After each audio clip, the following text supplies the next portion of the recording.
অনুষ্ঠান বাড়ির কাতলা মাছের কালিয়া তো আমাদের প্রত্যেকেরই পছন্দের। ঠিক সেই রকম স্বাদ বাড়িতে আনার জন্য আমরা বিভিন্ন রকমভাবে কাতলা মাছের কালিয়া বানিয়ে থাকি, কিন্তু ঠিক সেই রকম স্বাদটা আসে না। আজকে তাই মিঠু অ্যান্ড রিয়া কুকিং হাজির হয়েছে তোমাদের সাথে কাতলা মাছের কালিয়ার রেসিপি শেয়ার করবে বলে। অনুষ্ঠান বাড়ির স্টাইলে কাতলা মাছের কালিয়া খুব সহজে এবং অল্প সময়ে তোমাদেরকে বানিয়ে দেখাবো। প্রথমে একটা পেস্ট বানিয়ে নেব। তার জন্য নিয়েছি পেঁয়াজ, রসুন, কাঁচা লঙ্কা, টমেটো আর আদা। একটা মিক্সিং গ্রাইন্ডারের মধ্যে পেঁয়াজ কুচিগুলো দিয়ে দিলাম। এখানে মিডিয়াম সাইজে দুটো পেঁয়াজকে কুচি করে নিয়েছি। আর দিয়ে দিচ্ছি আদা কুচি, 1.5 ইঞ্চি আদাকে কুচি করে নিয়েছি। আর দিয়ে দিচ্ছি এখানে 5 কোয়া রসুন, কাঁচা লঙ্কা দিয়ে দিচ্ছি। আর দিয়ে দিলাম একটা মিডিয়াম সাইজের টমেটো। সামান্য একটু জল দিয়ে এটাকে একটা পেস্ট বানিয়ে এক সাইডে রেখে দেব। এখানে নিয়ে নিয়েছি মাছগুলো। মাছের মধ্যে লবণ, হলুদ আর সর্ষের তেল দিয়ে ভালোভাবে ম্যারিনেট করে 5 থেকে 7 মিনিট রেখে দিতে হবে। চাইলে তোমরা এর মধ্যে একটু লেবুর রসও ব্যবহার করতে পারো, তাতে মাছটা ভীষণই জুসি হবে। কড়াইয়ের মধ্যে বা তাওয়ার মধ্যে দিয়ে দিচ্ছি তেল। আমি এখানে একটা ফ্রাই প্যান ব্যবহার করছি। সর্ষের তেলটাকে ভালোভাবে গরম করে একটা একটা করে মাছ খুব সাবধানে তেলের মধ্যে দিয়ে দিতে হবে। মাছ ভাজার সময় একটা কথা খেয়াল রাখবে যে তেলটার মধ্যে মাছটা ভাজবে তেলটা যেন খুব গরম হয়। তেলটা যদি ঠিকঠাক গরম না হয় তাহলে কিন্তু মাছটা নিচে লেগে যাওয়ার চান্স আছে, সেক্ষেত্রে অসুবিধা হবে। তাই তেলটাকে খুব ভালোভাবে গরম করে তারপরে মাছগুলোকে দেবে। একটা সাইড মোটামুটিভাবে ভাজা হয়ে যাওয়ার পরে অপর সাইডটাকে উল্টে দেবে।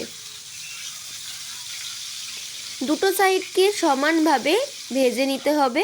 অনেকে মাছ ভাজা খুব লাল লাল পছন্দ করো, আবার অনেকে একটু কম লাল পছন্দ করো। যার যেরকম পছন্দ সে সেরকমভাবে ভাজবে। তবে আমি এখানে একদম লাল লাল করে মাছগুলো ভাজছি, কেননা অনুষ্ঠান বাড়িতে মাছের কালিয়া বানানোর জন্য মাছটাকে কিন্তু খুব লাল লাল করে ভাজা হয়। একটা ব্যাচ মাছ ভাজা হয়ে গেছে, মাছগুলোকে তুলে নিচ্ছি। সমস্ত মাছগুলোকে তুলে নিয়েছি। একই রকমভাবে পরের ব্যাচের মাছটাও ভেজে নেব। কাতলা মাছ কার কার পছন্দের অবশ্যই কমেন্ট করে জানাও। কাতলা মাছ অনেকেরই পছন্দের, যার মধ্যে আমিও একজন। কাতলা মাছের বিভিন্ন রেসিপির মধ্যে কাতলা কালিয়াটাই আমরা প্রায়ই বানিয়ে থাকি।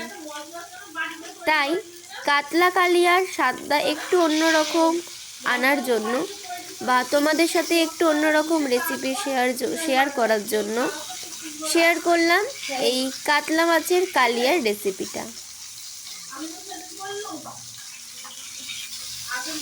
উল্টে পাল্টে লাল লাল করে সমস্ত মাছগুলোকে ভেজে তুলে নিচ্ছি। ওই তাওয়ার মধ্যেই দিয়ে দিলাম আরও একটু সর্ষের তেল, আর ফোড়নে দিচ্ছি গোটা গরম মশলা, যার মধ্যে রয়েছে দারচিনি, এলাচ আর লবঙ্গ। আর দিয়ে দিলাম গোটা জিরে। আর গোটা গরম মশলাটাকে সুন্দরভাবে একটু ভেজে নিলাম। তারপরে দিয়ে দিলাম 5টা কাঁচা লঙ্কাকে চিড়ে, আর দিয়ে দিলাম রঙের জন্য একটু Kashmiri red chilli powder. Kashmiri red chilli পাউডারটা তেলের মধ্যে দিলে রান্নার রঙটা ভীষণই সুন্দর আছে। অবশ্যই তোমরা এই টিপসটা করে দেখতে পারো। আর কাশ্মীরি রেড চিলি পাউডারটা বা এই মশলার পেস্টটা যখন দেবে তখন কিন্তু গ্যাসের ফ্লেম থাকবে লোতে। মশলাটা দেওয়ার পরে ভালোভাবে কষাতে হবে যতক্ষণ না পর্যন্ত মশলাটা থেকে পুরো তেলটা ছেড়ে বেরিয়ে আসছে আর মশলাটার কাঁচা গন্ধটা চলে যাচ্ছে। দেখো মশলাটা কিন্তু এখানে আমার সুন্দর করে কষানো হয়ে গেছে। এবার এর মধ্যে দিয়ে দিতে হবে গুঁড়ো মশলা।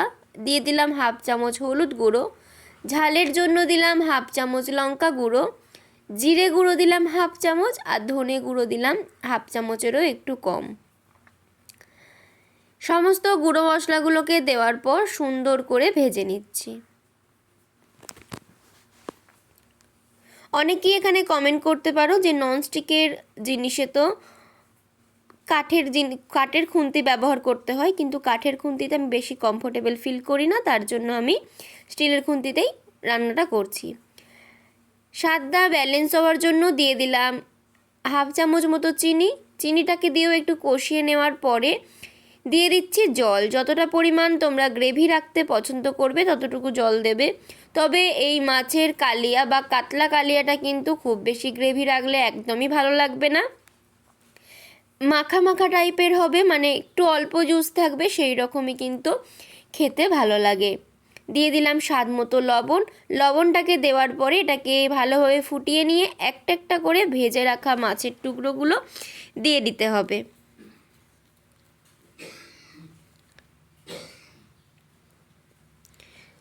সমস্ত মাছের টুকরোগুলো একটা একটা করে দিয়ে দিচ্ছি।